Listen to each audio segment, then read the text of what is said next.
Hello guys, আমি Deep, welcome back to my channel Deep exclusive. So এখন আমি এই পার্টিকুলার ভিডিওর মধ্যে অবশ্যই কথা বলবো দুটো বিষয়কে নিয়ে, এবং বেসিক্যালি দুটো বিষয় কিন্তু পুষ্পা টু সংক্রান্ত, এবং পুষ্পা টু এর অ্যাডভান্স বুকিং কবে থেকে কি স্টার্ট হচ্ছে, এবং আরও একটা বিষয় বেশ কন্ট্রোভার্সি কিন্তু একটা হচ্ছে পুষ্পা টুকে নিয়ে, সেটাকে নিয়েও কিন্তু কথা বলবো এই ভিডিওর মধ্যে।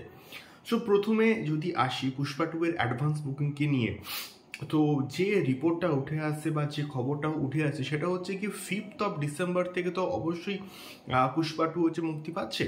তো তার ঠিক 4 থেকে 5 দিন আগে থেকে, অর্থাৎ 30th নভেম্বর থেকে কিন্তু পুষ্পা টু এর অ্যাডভান্স বুকিং কিন্তু শুরু হয়ে যাচ্ছে, যেটা একটা প্রচণ্ড ভালো একটা দিক আমি বলবো, যে পুষ্পা টু এর এত জলদি একটা অ্যাডভান্স বুকিং স্টার্ট হচ্ছে এবং ভালো রকমের শো পাওয়ার কিন্তু একটা মানে আশা রয়েছে। এবং মাঝখানে এই সমস্ত কন্ট্রোভার্সির খবর পুষ্পা টুকে অনেকটা কিন্তু পিছিয়ে নিয়ে যাবে। তো বিষয়টা কি, যে বিষয়টাকে নিয়ে বেসিক্যালি কন্ট্রোভার্সিটা হচ্ছে সেটা হচ্ছে ডিএসপির সঙ্গে, তো দেবীশ্রী প্রসাদ। তো দেবীশ্রী প্রসাদের রিসেন্টলি একটা কথা বা বক্তব্য, সেই বক্তব্যটাকে নিয়ে একটা কিন্তু কন্ট্রোভার্সি হচ্ছে মৈত্রী মুভি মেকার্স এবং ডিএসপির সঙ্গে, এবং অবশ্যই সুকুমারের সঙ্গে। তো সুকুমার যেহেতু এই সিনেমাটার ডিরেক্টর, এবং ডিএসপি এই পুরো পুষ্পাকে কিন্তু টেনে নিয়ে এসেছিল। পুষ্পার প্রত্যেকটা গান যেভাবে পপুলার হয়েছিল, যেভাবে মানুষ অ্যাকসেপ্ট করেছিল, তো সেই বিষয়টা আমরা প্রত্যেকে কিন্তু জানি, অবগত।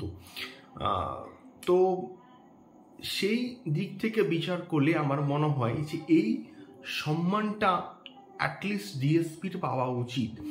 তো বর্তমান সময়ে কি বিষয়টা হচ্ছে সেটা হচ্ছে যে এমন মানে প্রডিউসাররা এমন কিছু কিছু ডিম্যান্ড করে যে বর্তমানে রিলস বলো বা শর্ট ভিডিও বলো, এগুলো প্রচণ্ড কিন্তু ট্রেন্ডিংয়ে আসে।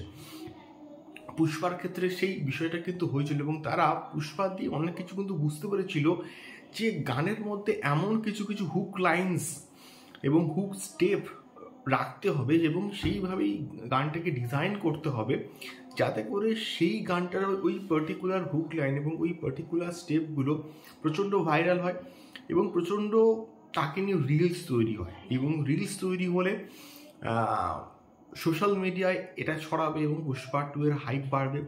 এই বিষয়টা প্রডিউসাররা এবং তার সঙ্গে সঙ্গে বেসিক্যালি সুকুমারও নাকি চেয়েছিল। তো এর ফলে কি হচ্ছে, এই যে নিজের মতন করে যে গান তৈরি করা, সেই গানটার কোথাও গিয়ে এসেন্সটা কিন্তু নষ্ট হয়ে যাচ্ছিল। তো বিষয়টা হচ্ছে কি এইটাই। তো এর ফলে ডিএসপি এর সঙ্গে যে আরও কয়েকজন মিউজিক ডিরেক্টর এখানে যে থাকবেন এবং পুষ্পা টু এর ব্যাকগ্রাউন্ড স্কোরের যে কাজ করবেন, এই বিষয়টা ডিএসপির কিন্তু সম্পূর্ণভাবে নাকি অজানা ছিল। এই সমস্ত খবর মোটামুটি মার্কেটে ঘুরছে, ঘোরাফেরা করছে, এবং ডিএসপি পুষ্পা টু এর জন্য একসঙ্গে অনেকগুলো গান বানিয়েছিল, যেই গানগুলোকে রীতিমতো নাকি রিজেক্ট করে দেওয়া হয়েছিল। তো এই এতগুলো বিষয়পত্র, এই এতগুলো গল্প কিন্তু আছে পুষ্পা টু এর সঙ্গে, এবং এই যে আইটেম গানটা এতটা ক্রিটিসাইজ যে হচ্ছে, যেই কিসিক বলে যে গানটা, তো ওয়ান তাবা গানটা যে লেভেলের পপুলার হয়েছিল সেই লেভেলের কিন্তু ক্রিটিসাইজ কিন্তু হচ্ছে কিসিক গানটা। তো এই হুক লাইনটা হচ্ছে গিয়ে কভার করতে গিয়ে গানটার এসেন্সগুলো কিন্তু নষ্ট হয়ে গেছে। তো পুষ্পার যে প্রথম গানটা, যে টাইটেল ট্র্যাকটা, সেই গানটা যেভাবে পপুলার হয়েছে, অন্যান্য গান সেইভাবে কিন্তু পপুলার হয়নি। তো এই বিষয়টাকে নিয়ে ডিএসপি আল্লু অর্জুনকেও নিশ্চয়ই জানিয়েছে। তো এখানে সম্পূর্ণভাবে যে মৈত্রী মুভি মেকার্স দোষী বা সুকুমার দোষী বা আল্লু অর্জুন দোষী, এই বিষয়টাকে নিয়ে কারোর উপরে কিন্তু দোষারোপটা কিন্তু করা যায় না। তো সবাই সমানভাবে কিন্তু দোষী। তো এই বিষয়টা একটা কন্ট্রোভার্সি কিন্তু হচ্ছে, সৃষ্টি হয়েছে পুষ্পা টু এর সঙ্গে, ডিএসপি এর সঙ্গে, মৈত্রী মুভি মেকার্সের সঙ্গে এই বিষয়টা কিন্তু ঘটেছে, এবং এর ফলে পুষ্পা 2 কিন্তু ক্ষতিগ্রস্ত হচ্ছে, এবং ইন বিটুইন যে পুষ্পা 2 এর যে পোস্টপোন হচ্ছিল বা পোস্ট প্রোডাকশনের কাজে লেট হচ্ছিল, বা পুষ্পা 2 এর যে শুটিংয়ে যে অনেক লেট হচ্ছিল, এই ভেতরকার এই কারণগুলোর জন্যই কিন্তু হচ্ছিল বলে আমি অ্যাটলিস্ট মনে করি। তো এত বড় একটা প্রজেক্ট, এত বড় স্টার কাস্ট এখানে আছে, আল্লু অর্জুনের মতন মেগাস্টার আছে, তো এই সমস্ত ইস্যুকে নিয়ে যদি পুষ্পা 2-র মতো বড় একটা সিনেমা ক্ষতিগ্রস্ত হয়, তাহলে এর থেকে লজ্জাজনক কিন্তু কিছু আর হতে পারে না।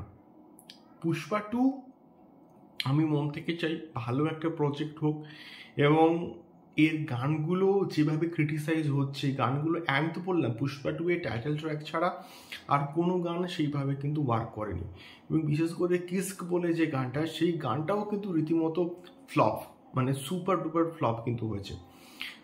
জানি না আর কোনো গান আছে কি না, বাট যদি কোনো ট্রেলার 2-কে নিয়ে আসা হয় তাহলে সেটা আপ টু দ্য মার্ক হতে হবে, তাহলে কিন্তু অডিয়েন্স এক্সাইটেড হবে, তাহলে কিন্তু মানুষ সিনেমা হলে আসবে, তাহলে কিন্তু মানুষ পুষ্পা 2 দেখতে যাবে। এবং পুষ্পা আর ক্রেজ নর্থ ইন্ডিয়াতে কিন্তু প্রচুর, এবং এটা বাংলা ভাষাতেও কিন্তু মুক্তি পাচ্ছে, এবং বাংলাকেই টার্গেট করা হচ্ছে।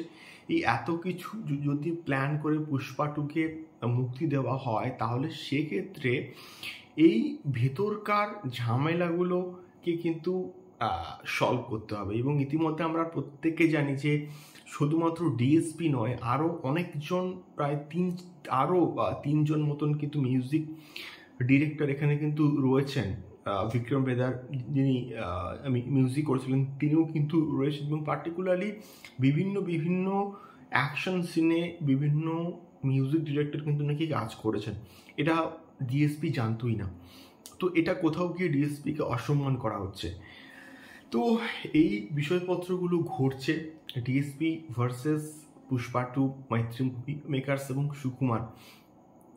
তো এই সম্পূর্ণ বিষয়টাকে নিয়ে তোমাদের কি ফিডব্যাক, তোমাদের কি মতামত, অবশ্যই কিন্তু কমেন্ট বক্সে কমেন্ট করে শেয়ার করো। বাট পুষ্পা 2 তো আমি তো দেখতে যাবোই, ফার্স্ট শো অবভিয়াসলি দেখবো, এবং রিভিউ তো করবোই, তোমরাও দেখো। এবং তোমাদের এই ভিডিওটাকে নিয়ে, এই পুষ্পা 2 এর মধ্যে যে এই কন্ট্রোভার্সিটা হচ্ছে, এটাকে নিয়ে কি ফিডব্যাক, সেটা আমাদেরকে কিন্তু কমেন্ট বক্সে কমেন্ট করে শেয়ার করতে পারো।